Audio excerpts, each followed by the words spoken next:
Does your child often lose their mind when you give them a consequence? Well, they should. I got a question on our TikTok and I thought it was really interesting, and I want to just cover the different types of consequences and maybe examples of how they can be used. The first is a natural consequence, which means it is not imposed by the adult, but rather it's just a natural thing that happens as a result of something the child did. For example, it's cold outside, it's winter. Child goes outside without a coat, then they're cold. Being cold is the natural consequence.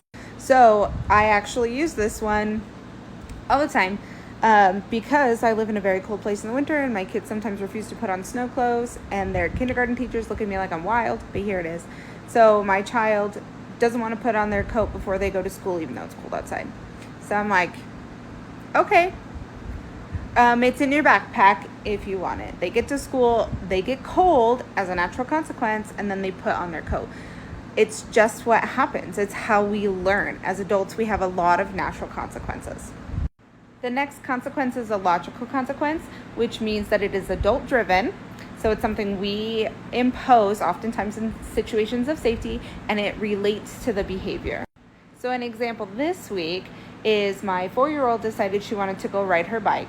She did not ask me to go outside and ride her bike in the front yard in our neighborhood. So when she went out and went to go ride her bike, I went out and I got her and I told her that we're coming home. It's time to come home, and we're not coming out front to ride our bike at all today.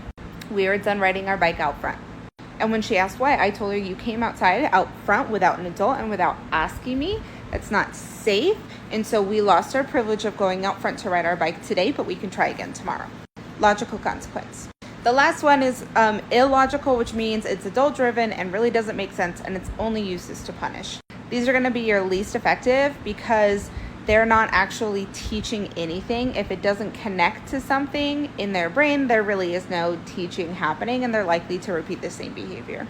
Now, if your child loses their mind when they have a consequence, Lindsay and I are working on a specific video series just on this. It's called Coping for Kids, a parent's guide to helping your child go from 60 to 0. And if you're interested in learning how to help your kid deal with those big emotions, check out our waitlist, drop a comment, and I'll get you the link for our waitlist so that way you're the first to know when that comes out in a couple weeks. 19 days!